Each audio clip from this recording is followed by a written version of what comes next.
I'm Judy Sternberg, President of the League of Women Voters of the Rochester metro area. The League is pleased to partner with WROC TV8 to bring you this 2021 primary debate between the Democratic candidates for City of Rochester Mayor, Lovely Warren and Malik Evans. The League of Women Voters is a nonpartisan organization that does not support or oppose candidates or political parties. We encourage informed and active participation in government and believe informed voters are the backbone of our democracy. For more information about the races and candidates that will be on your ballot this June, visit the League's online voter guide at vote411.org. And for more details about absentee ballot and early voting, go to the Monroe County Board of Elections website, contact them by phone, or visit them in the county office building downtown on Main Street. Thank you for taking the time to be an informed voter.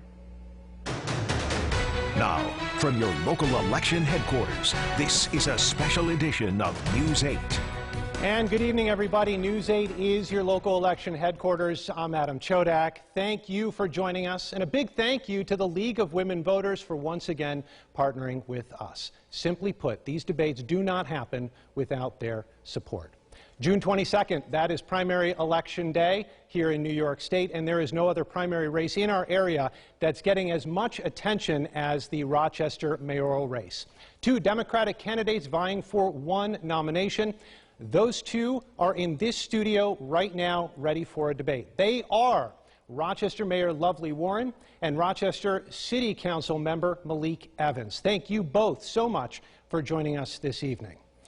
I also have the great pleasure of welcoming a live audience here to News 8. We haven't done this in a while. It's very exciting. They are going to remain quiet throughout the debate. We're going to hear from them at the end, and they are going to show their support for the candidates now.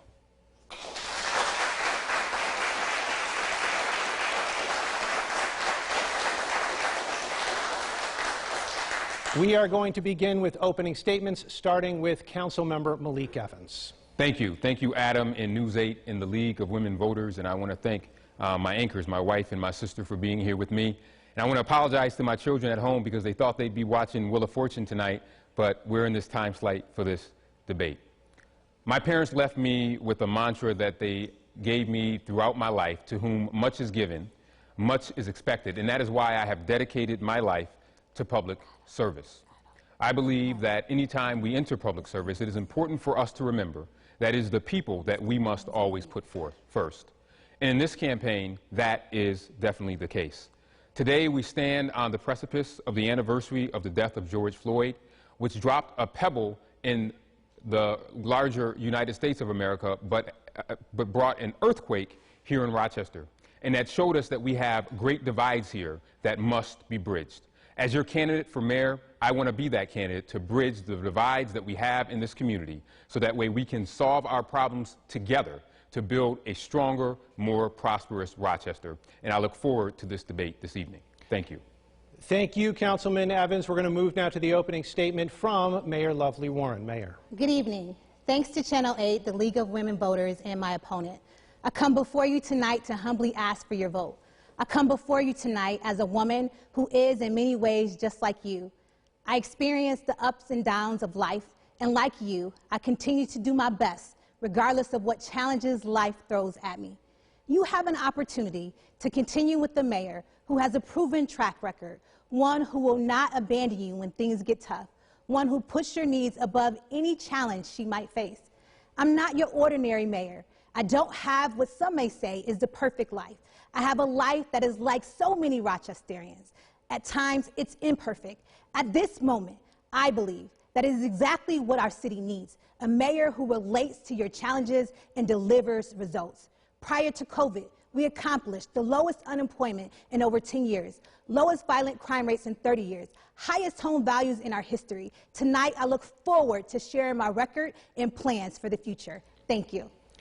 Thank you, Mayor Warren. We're going to move now to the question and answer section, and here's how it's going to work. I'm going to direct a question to one of the candidates. They'll get a minute and a half to respond. The other candidate will then get a minute to rebut that comment if they want, and then each will get 30 seconds as long as we decide we can go with it. The first question is going to go towards Councilman Malik Evans. Councilman, you were the school board president for RCSD from 2008 to 2013, and I looked through the News 8 archives during that time, and I saw a lot of the same issues that were flagged by the state audits in those scathing reports we saw over the last couple of years of the Rochester City School District, talking about budget gaps, job cuts, attendance issues, low graduation rates.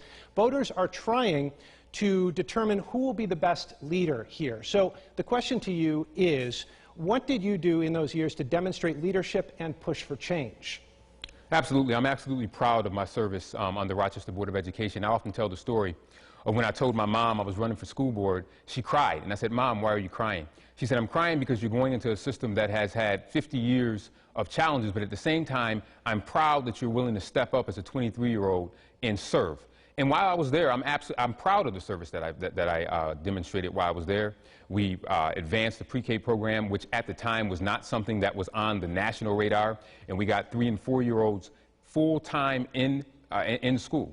At the time, Rochester was not taking advantage of the facilities modernization program, and we got phase 1 there. We expanded the exponentiary learning schools over at School 58, started another one at School 10, the Dr. Walter Cooper Academy. So while it was a challenge, there was definitely more work to do, but I did my very best during my time on that board. I'm proud of my service, and of course, there are still challenges that remain, but while I was there, I did everything I could to ensure that we gave our students a great opportunity as it related to pre-K, as well as it related to things like facilities modernization, expanded health services, and many other programs that I helped to implement while I was there. All right, Councilmember Evans, thank you. 1 minute now goes to Mayor Warren. As we all know, the challenges that we face today and many of the things that are happening on our streets are because of a failed education system for generations. And I am proud to have worked with Superintendent Leslie Myers-Small over the last year to ensure that our children received the support that they needed during the pandemic. While our schools were closed, the city decided to open up our recreation centers to provide learning labs to our students right in their neighborhood. We decided to feed millions of meals to our children because we wanted to make sure that they got the nutritional support that they needed as they were at home facing the pandemic. We continue to work with our parents and our families to ensure that our children get the mental and educational support that they need to overcome the challenges that they face. And we will continue to work together as we move our educational system forward. Mayor Warren, thank you. The next question is directed towards Mayor Warren. I can only assume, Mayor, that Democratic voters want a candidate who can move from primary election day to general election day relatively unscathed. You're now facing campaign finance charges, and then we have what happened last week. So with all this in mind, the question is, and it's very specific because it relates to how you will move through the rest of the year, did you know about the guns and the drugs that police say were found in your home, and are they linked to you in any way that might lead to charges? So Adam, I thank you for that question.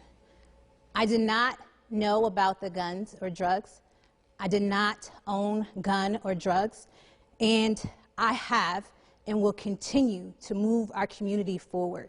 I want everyone to know that I have since learned that the gun was registered to my mother-in-law, and I have truly been sorry about all of this that our community faces. People know my grandfather was shot 4 times. I was in the 2nd grade. I am the child of a substance abuse person. I know what families face with gun violence and with drugs. I would never, ever want any child to have to face that in their entire life. And that is why, as mayor, I have been focused on ensuring that we continue to work towards trying to reduce gun violence, work towards getting guns off our street, work towards getting drugs and getting people the support and the help that they need when they're experiencing not only a mental health crisis, but also a crisis with drug use. That it's a health issue. And so for me, I can tell you, Adam, I am innocent. And I believe that the facts and the truth is on our side. And I am looking forward to being found innocent because I did nothing wrong. Mayor, thank you. Councilman Evans. No, I just want to say that this is a tough time in our community as it relates to gun violence. As many know, we've had over 130 shootings this coming year, over a 60% increase over last year, and 85 plus folks, of those folks, are students, and folks under the age of 25, many of them students in the Rochester City School District. So this issue of guns in our community is something that we have to get right, get done. We know that we know that guns are absolutely a public health issue, but we are also in a state of emergency as it relates to guns. Last week we released our gun reform program to try to get illegal guns off the street by targeting the I-95 corridor where we see these guns that are coming in. But there's a problem in our community that has led to many lives lost and will continue to lead to more lives lost if we do not have an intensive focus on guns, but also on our young people to make sure that they don't decide to want to pick up a gun. I want to quickly add a follow-up here for the mayor. In your news conference last week, you had said that the district attorney was executing basically a political hit job. So my question to you is, do you have any evidence that this is some type of actual conspiracy or some type of effort to attack you right now? Adam, all that I can tell you is that there are so many coincidences here, and I just don't believe in that many coincidences. I am continuing to focus on the work for the people of Rochester. During a pandemic, we worked very, very hard to ensure that resources were not only given to our businesses, but our families, that our children were taken care of.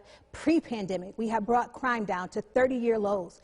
We had unemployment at 10-year lows, and we will continue to build upon our record of success. And that is what is important to me. It is about making sure that we're getting the job done. And I can tell the citizens of Rochester that no matter what has happened, I have focused on the work and I have delivered for you. Thank you, Mayor. Councilman Evans, the next question is for you. The Rochester Police Union, the Locust Club, and City Hall, they have an agreement, a contract. And people cite that agreement as to why the Police Accountability Board can't discipline officers and why the mayor can't fire an officer immediately for cause. If you become mayor, will you seek to change that agreement so those two actions can take place? Yeah, absolutely. I think it's important that in any contract that you negotiate things that will be for the best of the community. I think that that is extremely important. It's essential. But let me talk about the Police Accountability Board. It's important that we support the Police Accountability Board. I supported the Police Accountability Board from the beginning, and I supported it not only because it came from residents, but I also supported the Police Accountability Board because it passed overwhelmingly by voters in 2019 with 73%. So it is important that this Police Accountability Board not be met with obstruction.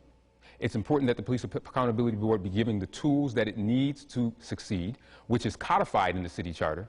So as mayor, not only will I work with the Police Locust Club to make sure that we get a contract that ensures that police officers are not what we call warriors, but guardians, but I will also work with the Police Accountability Board and any other interested community citizens to make sure that we create a police department that is just not one of reform, but one of culture change. We need that. We saw that after the Daniel Prude situation, and we need that in order to rebuild trust in our community.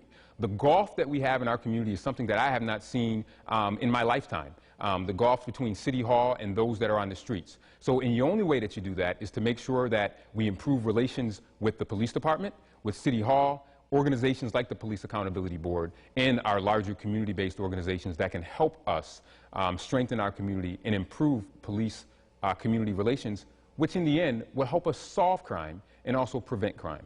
Councilman Evans, thank you. Mayor Warren, your response. Adam, I think you were very specific about your question, and it was, how do you deal with problem officers that actually treat your citizens wrong? And today, it takes maybe 2 to 3, maybe even 4 years to fire a problem officer. This is not something that is going to be negotiated at a negotiation table. It's just unrealistic for us to even think about that. This is something that requires state law change.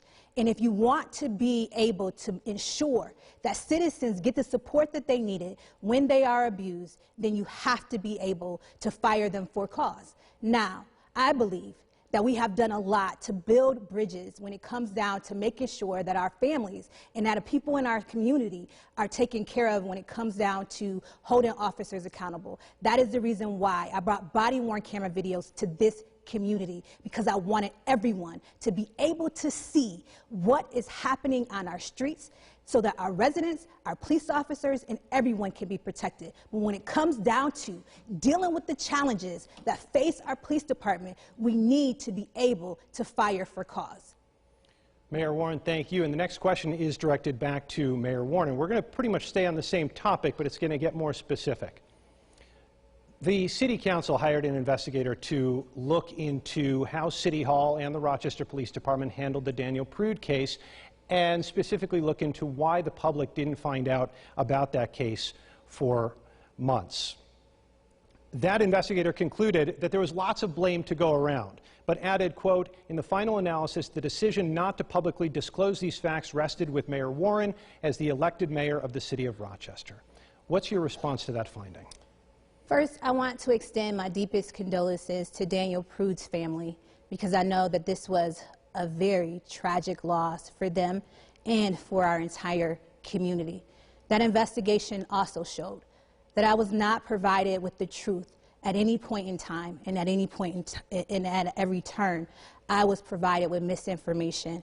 When I finally saw the body-worn camera video, I wanted to disclose this information. However, that was the decision that I made in listening to other people. But I believe, and I have stepped up and I have said that that was a mistake. But for me, I brought body-worn camera videos to this community because I want people to be able to see what is happening in our streets and in our community as it pertains to our police department.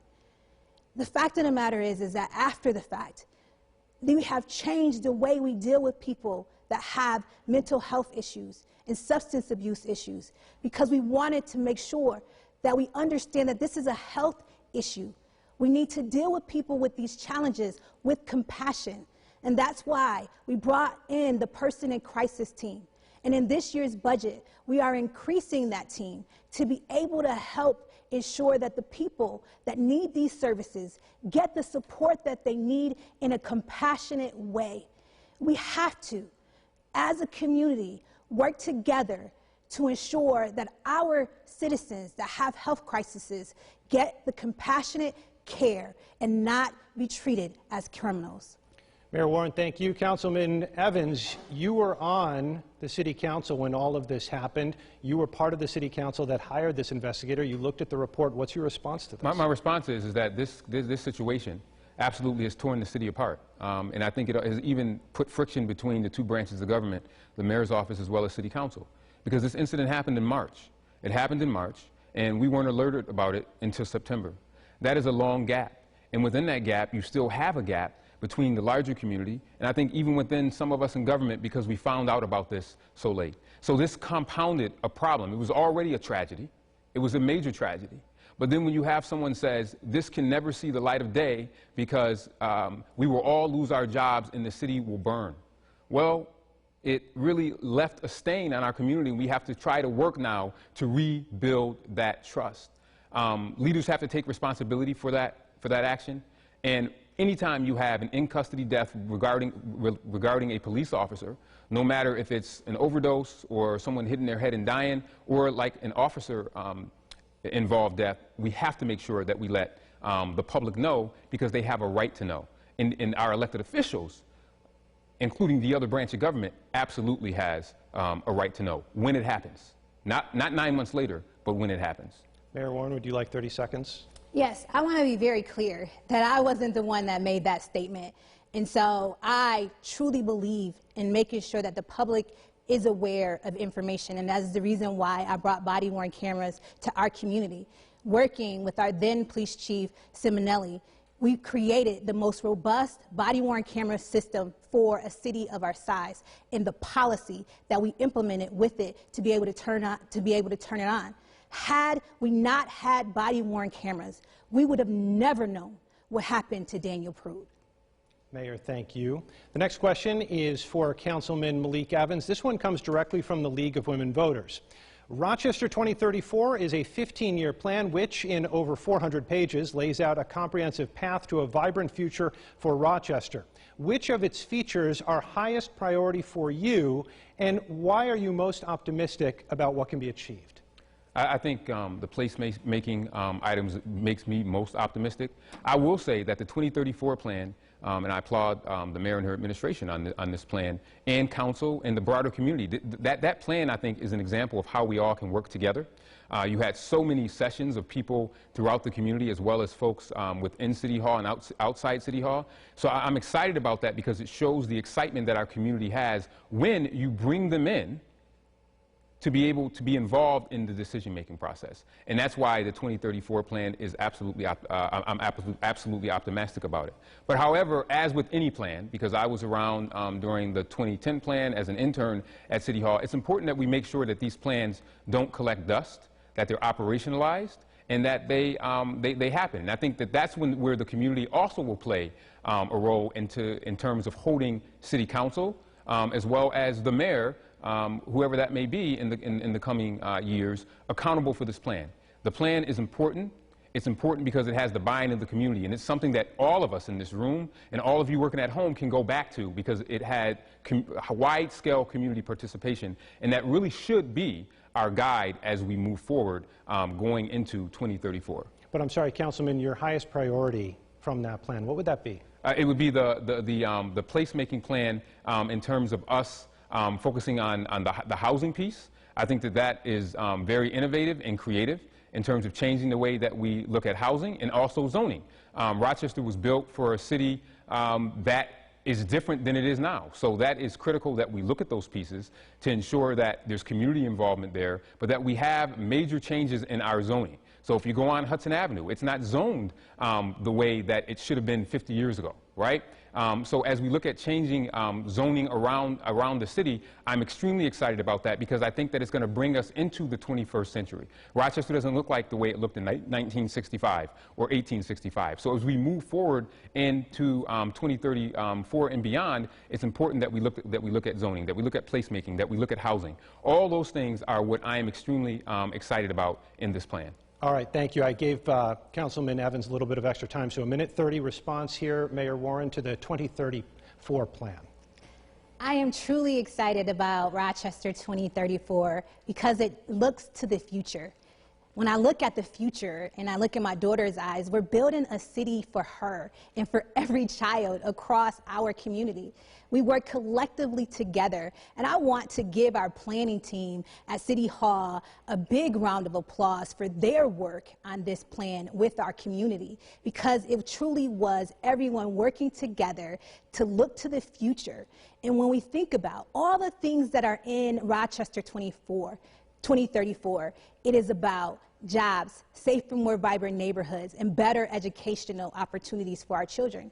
And when we think about jobs, it's about building our neighborhoods and putting people to work and putting in the infrastructure for stronger neighborhoods.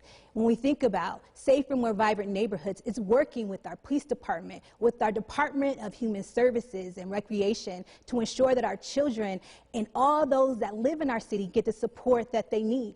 And when we think about better educational opportunities, it really encompasses the school district and working hand in hand with the superintendent to ensure that our children get the support in their neighborhood as they do with their school. And that's why I support community schools, because when we look at School 17 and the wraparound services for a community school, it truly is a neighborhood and a school coming together for the betterment of our children. And so Rochester 2034 is something that I am excited that we were able to work collectively together to bring to our community because it builds for the future. Mayor Warren, this next question is right back to you. It's from Delta Sigma Theta sorority, and they ask how, if you receive another term as mayor, would you address the state of housing and those who are at risk of losing sufficient housing? Adam, we all know that the pandemic has been very, very challenging to our community and communities across the country. But I'm happy to have been able to work across the aisle with the county executive as well as city council and others in our community, our tenants union and our landlords, to ensure that we do not have the distress that many communities will face.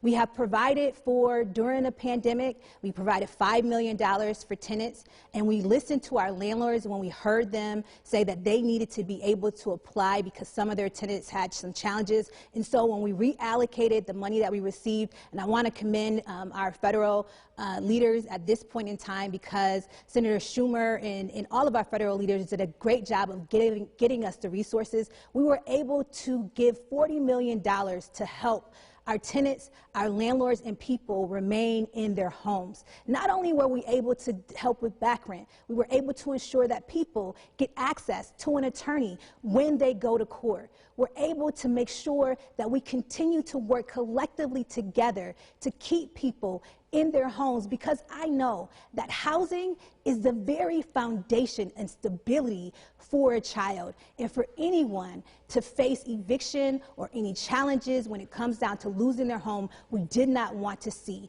And so we put in place the steps in order to save people and save their homes. And in our ERA agenda, we talk about our housing trust fund. It's not just about renters, it's also about creating generational wealth by helping people purchase homes as well. Mayor, thank you. Councilman Evans, your response? Yeah, you know, one of my first jobs was at a hockey rink, and I asked a kid how he scored all those goals, and he said, I do the Wayne Gretzky approach. I go to where the puck is going to be. And where's the puck going to be in housing in Rochester in the next 10 or 20 years? Right now, the home ownership rate in Rochester is only about 35%. And it may even decline next year. So we have to do more to start to increase the amounts of home ownership in Rochester. We know how important home ownership is as it relates to generational wealth, and we need to be able to do that. But that will also help us stem population losses, because if you live in your home, you are less likely to move out of the city. And right now, if you look at the latest census numbers, we run the risk of being number 4 in terms of population to Yonkers. Yonkers is a nice place, but I don't want Rochester to become number 4. I want to stay number 3 or even move up. And one of the ways that we can do that is by creating more homeowners. And for many homeowners, they don't know, they could pay less in a mortgage than what many of them are paying in rent. But that takes education, that takes resources, that takes public-private partnerships. But housing is so critical and so essential to the city. All right, Councilman Evans, thank you. We're going to take a quick break. When we come back, the second half of this Rochester mayoral debate. Stay with us.